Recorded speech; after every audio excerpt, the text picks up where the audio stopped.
자, 증권가 리포트에서 나오는 다양한 의견 분석하는 시간입니다. 증권가 리포트 꼼책 시간입니다. 자, 첫 번째 리포트 함께 살펴보죠. 자, 지수보다 종목 선구안이 중요한 시점이다라는 제목의 리포트입니다. 종목에 집중해 볼 필요가 있다라는 얘기인 것 같은데요.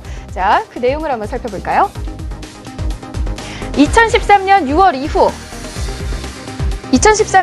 이후 코스피 지수가 지속적으로 저점을 높여가고 있습니다. 자, 펀더멘탈 모멘텀이 여전히 유효하다 이런 얘기를 하고 있는데요. 그렇다면 업종, 어떤 업종에 관심을 가지면 좋을까요? 살펴보겠습니다. 자, 다음 장 넘겨주시죠. 네, 2014년 연간 기준 매출액 전망이 개선되고 있는 내구 소비재와 의류, 건축자재, 또 음식료, 유통, IT 서비스 업종 얘기하고 있고요. 개별 모멘텀 보유 여부에 따라서 종목을 선별해라 이런 전망을 분석하고 있습니다. 자, 두 번째 리포트 살펴보도록 하겠습니다. 두 번째 리포트, 실적 부진은 주가의 상당 부분 반영, 개별 종목 반등의 베팅률이 역시 개별 종목을 얘기하고 있는데요. 완만한 증시 반등, 개별 종목 주가 차별화 심화가 지속될 전망이라고 합니다. 자, 이 리포트에서는 어떤 업종에 관심을 보이고 있을까요? 살펴볼까요? 네, 앞에 리포트와 조금 차이가 있다면 종목에 있습니다. 종목에 있어서는 15개 롱 포지션과 숏 포지션을 나눠서 얘기하고 있는데요. 롱 포지션 종목으로 네이버, LG전자, LG생활건강 등 15개 종목 짚고 있고요. 또 숏 포지션 종목으로 현대모비스, 삼성 SDI, 삼성전기 10개의 종목 얘기하고 있습니다. 자, 세 번째 리포트 살펴봅니다. 세 번째 리포트는 하반기 중소형주, 역시 중소형주 얘기를 하고 있습니다. 중소형주 시장 실적 장세로 전개. 자, 2014년 하반기 코스닥 지수 최고 610포인트의 박스권에서 밴드가 형성될 거라고 예상을 하고 있는데요. 어떤 업종 관심을 보이고 있을까요? 네, 현 정부에서 가장 크게 중점을 두고 있는 콘텐츠, 그리고 사물인터넷, 또 부동산 대책의 대안으로 이 리모델링 수요에 따른 건축자재가 있고요. 또 카지노 부품 업체, 또 요즘에 계속되고 있는 국가 긴급 상황으로 인한 재난 관련 시스템, 그리고 위급 상황 관련주들이 2014년 하반기 유망 테마로 판단되고 있다라는 분석입니다. 자, 그렇다면 오늘 살펴본 이 증권가 리포트 중에서 전문가들과 함께 고강도 토크를 벌일 첫 번째 주제 공개합니다.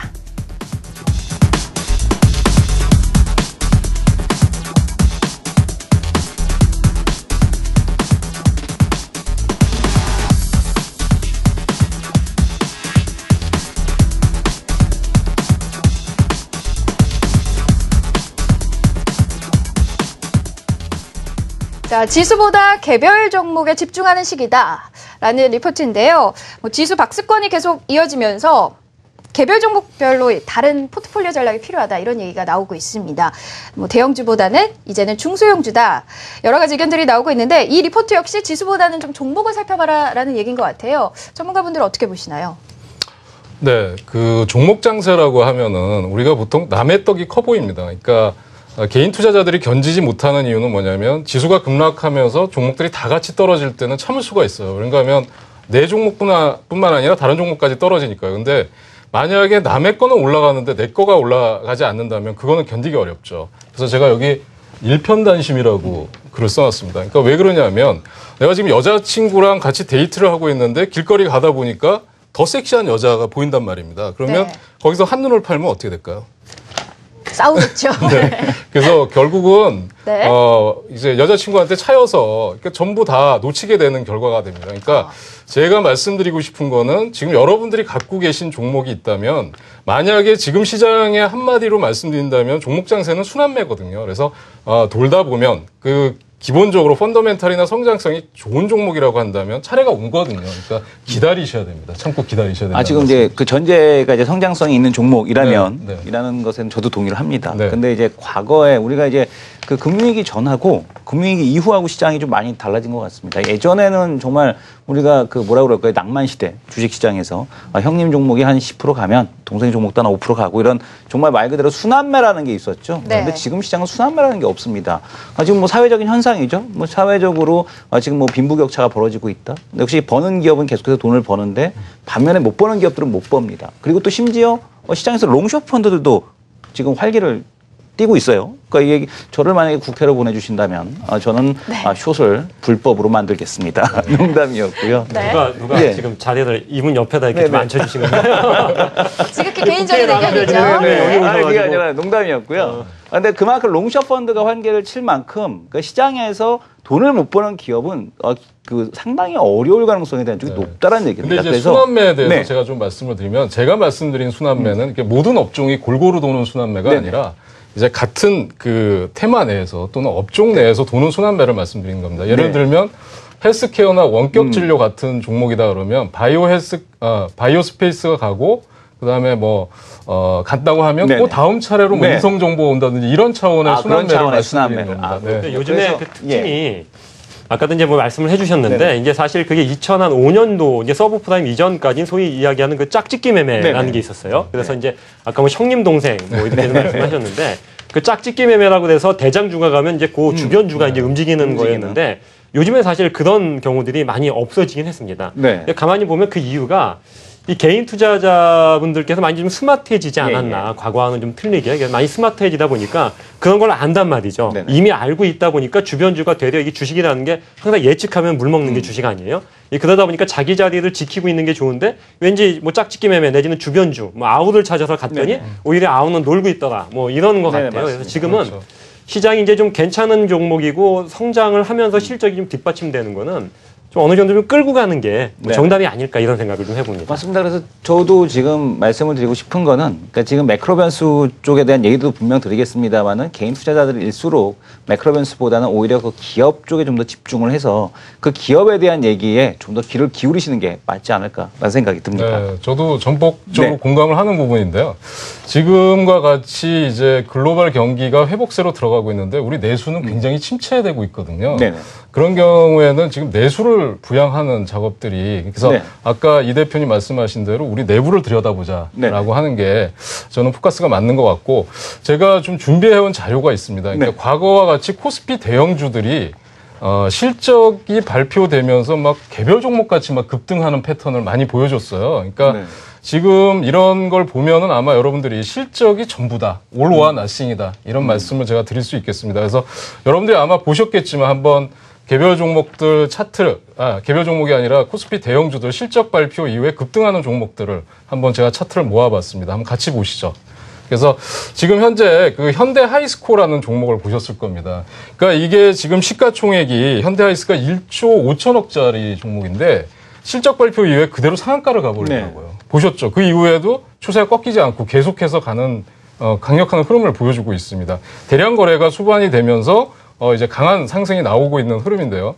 이런 것 같은 경우는 과거에 대형주에서 볼 수 없었던 흐름이거든요. 또 다른 종목들 한번 보겠습니다. 넥센타이어를 한번 볼 텐데요. 넥센타이어도 깜짝 실적을 발표했었죠. 어닝 서프라이즈. 바닥권에서 장대 양봉이 나왔습니다. 그래서 그 이후에도 흐름이 계속해서 이어지는 흐름이고요. 이제 아모레 퍼시픽을 한번 보실 텐데요. 100만 원이 넘는 주식이 이게 지금 시가총액으로 따지니까 8조가 넘는 이 주식이 장중에 거의 10% 이상 급등하는 이런 흐름을 보이니까 거의 개별 종목처럼 움직인다는 말씀이죠. 그러니까 제가 지금 투자자 여러분들한테 드리고 싶은 말씀은 실적이 전부다. 올와 나싱이다. 이런 말씀을 드리고 싶습니다. 그렇군요. 실적하고 이제 사실 저는 성장도 되게 좋게 보는데요. 그 이유가 뭐 요즘에 그 제네시스 현대자동차 보면 이제 그 어떤 그 강판을 사용을 하는데 뭐 그 초장력 강판인가요? 강력인지 장력인지 뭐 하여튼 그런 고장력 강판. 간판은 아니고 그렇죠. 그래서 이제 그런 것들을 사용을 하다 보니까 이제 하이스코 입장에서는 사실 수출주가 아니고 현대자동차에 납품을 하잖아요. 현대기아에. 그런 부분들 때문에 아마 이제 성장에 좀 오히려 이제 환율은 안 좋지만 좀 그거의 환율에 대한 어떤 노출에서 좀 피해가 있어서 좀 베팅을 한 것 같고 또 아모레 퍼시픽과 같은 경우에는 사실 이제 중국의 화장품이 뭐 과거보다 한 6배 정도 뭐 언제부터인지 모르겠는데 증가했다는 이야기를 들어본 것 같아요. 제가. 그러다 보니까 중국에서 어떤 화장품 수출이나 이런 부분들에 대한 베팅이 좀 나타나고 있기 때문에 그러니까 실적이 이제 최근 보면은 실적이 좀 안 좋을 거다라고 예측했던 것들이 주가가 바닥을 기다가 좀 깜짝 실적 발표되고 나면 아까 말씀하신 것처럼 단기 급등하는 이런 경향들이 대형주이든 중소형 종목이든 상관없이 지금 나타나고 있단 말이죠. 그러니까 결국 아까 이제 올로와 나신 굉장히 좋은 표현을 해주셨는데요. 이게 실적하고 성장 두 개의 엔진만 달면 지금 시장은 충분히 승부를 좀 낼 만한 시장이다. 좀 볼 수 있을 것 같습니다. 현재 지금 실적 네네. 시즌 중간 단계잖아요. 네, 그렇다면 이 시점에서 좀 눈여겨볼 만한 종목이 있다면 어떤 게 있을까요? 실적에 대한 쪽에서 뭐 여전히 뭐 화장품주들, 그러니까 지금 뭐 실적이 약간 들 나왔다. 그러니까 지금 대표적으로 카지노가 대표적인 케이스일 것 같습니다. 그러니까 메가 트렌드라는 쪽에서 그러니까 지난 시간에도 말씀을 드렸듯이 왜 그 중국인 관광객들이 들어오는 그런 업종 그리고 그런 그 종목에 대한 쪽을 보셔야 됩니다라는 말씀을 드렸었는데 카지노 관련주 같은 경우는 1분기 실적이 별로였어요. 뭐 1분기 우리가 보통 이제 그 돈을 지르는 걸 이제 드랍액이라고 하거든요. 그 드랍액이 1분기에 조금 적어졌다라는 것 때문에 실적이 안 좋게 나와서 주가가 빠졌는데 바로 회복되고 올라가거든요. 그러니까 지금 화장품에 의해서 같이 이제 그 카지노까지 견인되는 이런 모습들이 나타나고 있는데 이 카지노라든가 화장품이라든가 지금 계속해서 성장할 수밖에 없는 산업이라는 거죠. 제가 그 앵커님께 하나 여쭤보고 싶습니다. 네. 한 달에 네. 화장품 사용액 얼마나 되십니까? 특히 저는 많죠. 네, 많으실 것 같아요. 네. 예, 왜냐하면 정확한 액수를 얘기해야 되나요? 예, 액수 대충이라도. 뭐 월 그래도 예. 보통 여자 평균 한 30? 30은 네. 예, 그렇게 쓰시지 훨씬 않습니까? 선회로 하죠. 네. 중국에 계시는 여성분들의 월 평균 사용액이 네. 1인당 얼마일까요? 글쎄요. 일단 30이면 제가 많이 쓰는 거. 네, 아니, 가요? 예. 네. 예. 한 얼마 정도 될까요, 중국이? 잘 30. 제가 좀 많이 쓰니까 예. 30 아래쪽으로 가지 않을까 아래쪽으로 싶은데. 훨씬 가겠죠. 예, 대충. 그냥. 굉장히 아유, 예. 집요하시네요. 알겠어요. 이게 한 보통 10만 원? 네. 예. 얼마? 10만 원대? 네. 그거보다 훨씬 낫습니다. 월 평균 3만 원 언더로 쓴다라고 합니다. 아, 근데도 정말요? 불구하고 네. 화장품 규모가 전 세계 지금 2위 규모에 해당하고 하고 있거든요. 지금 중국의 산업 규모를 보게 되면은 우리나라 1970년대 후반에 해당하는 산업 사이클을 가져가고 있습니다. 한번 여러분들 생각을 해보십시오.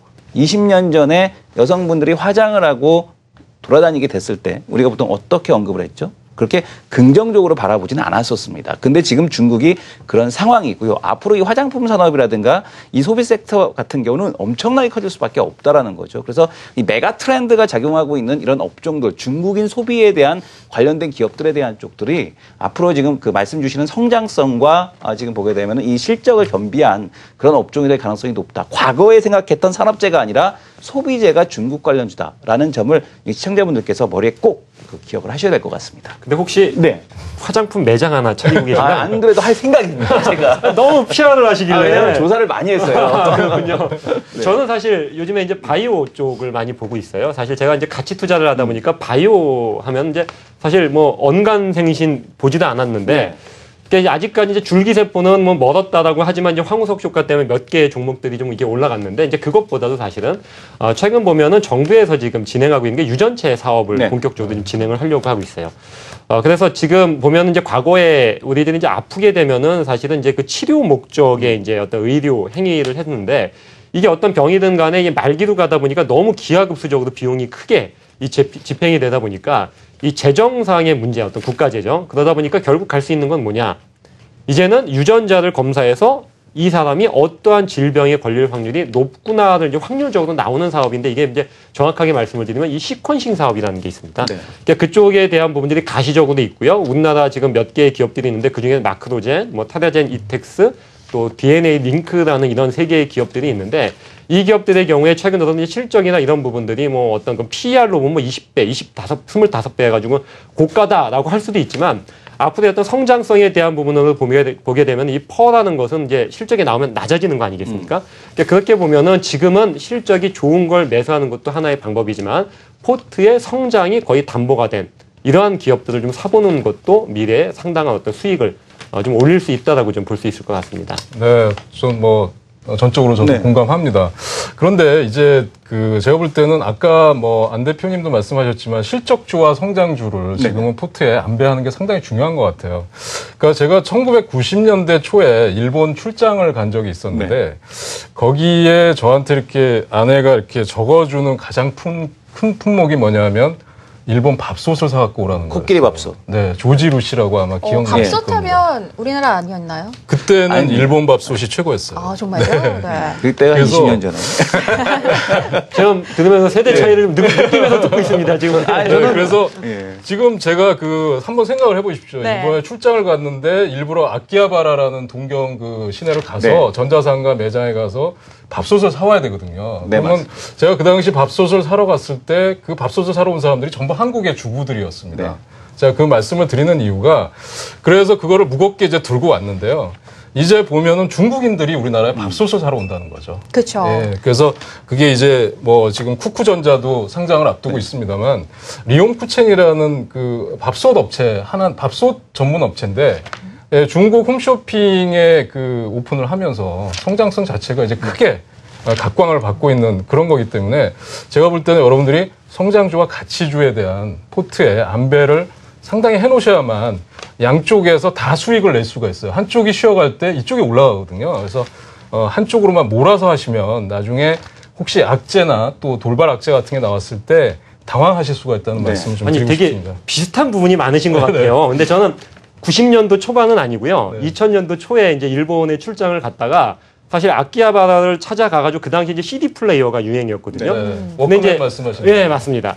근데 그 당시에 이제 결정적으로 제가 아키하바라의 전철을 타고 갔다가 일본은 전철이 우리나라처럼 잘 뚫린 게 아니고 여러 개 입구가 있어서 이 길을 잊어버려가지고 이제 그 비싼 택시를 타고 이제 호텔까지 왔던 적이 있는데 근데 요즘에 이제 아까 중국, 뭐 일본 이렇게 말씀을 해주셨는데 근데 결국은 최근 들어서 우리들이 이제 눈여겨보지 않고 있는 어떤 내비게이션 시장이 파인 디지털이 있잖아요. 네. 근데 그 기업 같은 경우가 이번에 지금 중국 쪽에 물꼬가 지금 터지기 시작을 했어요. 그러니까 국내는 그 사양 산업인데 이 중국 쪽에서 와서 이제 중국은 내비게이션 시장이 이제서야 본격적으로 커지다 보니까 뭐 중국에 뭐 100억이니 200억이니 수출을 얼마큼 할 것이다라고 이야기가 나와서 리옹쿠첸이 현재 밸류에이션으로 보면 약간 고평가가 됐음에도 불구하고 가는 이유는 중국에 대한 프리미엄을 안고 가는 건데 현재 내비게이션 시장에서 뭐 이제 그 팅크웨어를 사실 이제 파인 디지털이 누른 상황에서 이 파인 디지털이 지금 중국 쪽에 수출까지 지금 물꼬를 트고 있기 때문에 이런 기업도 어떻게 보면 약간 좀 고퍼를 받아야 되는 기업으로 좀 관심을 가져주면 좋지 않을까. 생각을 해봅니다. 근데 일단 뭐 그 개별 기업 쪽에 대한 쪽 한번 보고 이제 시장에서 지금 5월 달에 지금 낙폭과대 거래소 종목들이 낙폭과대가 됐단 말이에요. 네. 이 낙폭과대 종목들에 대한 쪽을 가지고 계시는 분들도 계시고 투자하시려는 분들도 계실 텐데 저는 뭐 개인적으로 이렇게 생각합니다. 5월 달에는 지수플레이 지금 순간부터는 지수플레이 유효하다. 즉 많이 떨어진 놈도 일단은 올라온다. 근데 이제 6월 중순 넘어가게 되면 낙폭과대 종목들이 올라와서 지금 이제 이 낙폭과대가 해소가 되게 되면 그 다음부터는 이 모멘텀 주식들이라는 것이 다시 한번 움직이지 않겠느냐 이런 생각을 좀 하고 있고요. 그리고 또 하나가 머스트헤브 주식 중에 하나가 삼성전자가 될 수 있다. 라는 생각을 하고 있습니다. 네. 그 이유는 뭐냐면은 그 키움증권에서 나왔던 보고서가 어디 나왔던 보고서가 있는데요. 삼성전자의 지주회사 전환 가능성에서 삼성전자 홀딩스에 대한 얘기가 나오고 있습니다. 에버랜드가 아니고요. 네, 에버랜드는 에버랜드대로 가는데 네. 삼성전자 홀딩스를 만들어서 에버랜드와 합병을 하고 또 그 삼성물산도 삼성물산 홀딩스로 가서 또 다시 합병을 한다라는 시나리오거든요. 근데 이게 서로 이제 이 얘기는 뭐냐면 근데 재밌는 거는 뭐냐면 삼성전자 홀딩스가 하고 삼성전자에 대한 사업회사가 분할이 되지 않습니까? 근데 재밌는 거는 우리가 보통 이 재상장이 될 때 주가가 훅 하고 올라가잖아요. 근데 이게 시장에서 삼성전자를 올리는 것보다 차라리 이 분할돼서 가는 시나리오로 가게 되면 삼성전자를 많이 보유하고 있는 외국인이나 기관들로서도 상당히 주가를 한 번에 올릴 수 있는 그리고 또한 그렇게 되면은 시가총액이 한 번에 확 커져서 지수가 한 번에 올라갈 수 있는 이제 그런 계기가 될 수 있다라고 생각이 되거든요. 실제 뭐 말씀하신 대로 진행이 된다면 뭐 아까 머스트헤브 주식, 머스트헤브 스톡 같이 이렇게 될 수가 있다라고 좀 볼 수 있는 것 같아요. 왜 그러냐면 지금 사실 삼성에 대한 기업이 에버랜드를 사실은 이게 골자로 해가지고 이 지분 구조가 이제 먹히고 이런 식이 아닙니까? 그러다 보니까 지금 또 이건희 회장께서 이제 그 부재 중이고 하면 이제 이재용 그 어떻게 보면은 사장에게 모든 어떤 전권을 지금 주기 위해서 구조본에서도 이 전체적인 구조를 짜고 있는 틀을 짜고 있기 때문에 저는 사실 오늘 이 이야기를 처음 들었는데 만일에 그렇게 된다면은 그런 시나리오가 있다면 굉장히 외국인과 기관에서도 뭐 이게 좀 주가를 좀 부양시킬 만한 뭐 그런 어떤 뭐 모멘텀 작용은 하지 싶은데요. 제가 그 한 얘기는 아니고요. 키움증권 리포트를 보십시오. 키움증권에 들어가서 삼성전자 지주회사 전환에 대한 시나리오라는 보고서가 있습니다. 그 보고서를 보시게 되면 아주 흥미롭게 써놨는데 가능성이 상당히 높은 왜냐하면은 이제 가장 삼성전자에 대한 지분 구조가 약하기 때문에 대주주가 이 지분 구조를 강화할 수 있는 방법이라는 시나리오 과거에도 한 번씩 이렇게 나왔던 얘기인데 요 얘기를 한번 보시게 되면 아마 쉽게 이해가 되실 겁니다. 네. 그러니까 지금 뭐 시청자 투자자분들은 이제 대형주냐 중소형주냐 이 갈림길에서 좀 고민을 하실 것 같은데 그렇다면 오늘 이 리포트 개별 종목 쪽으로 눈을 돌려라 라는 결론이 나오는 건가요? 뭐 시장 언제나 그렇듯이 뭐 개별 종목 그 시장 장세가 될 가능성이 매우 높아 보이고요.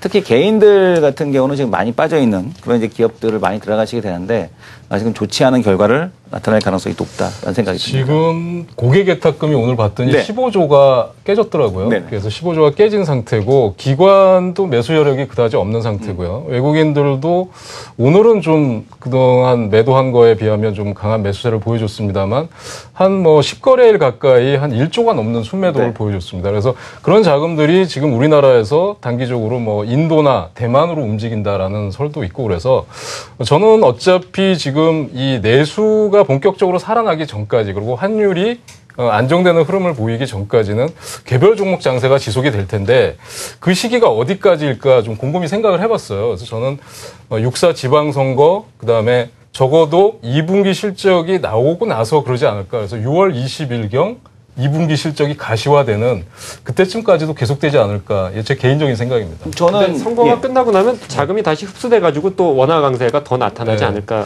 저는 지난 시간에도 또 다르게 말씀을 드렸던 게 원화 강세는 절대 주가의 약세 요인이 아니다라는 말씀을 드리고 싶고요. 오히려 강세로 가는 이유 자체 근본에 뭐냐면 경상수지 흑자가 많이 나기 때문에 지금 워낙 강세로 가는 거거든요.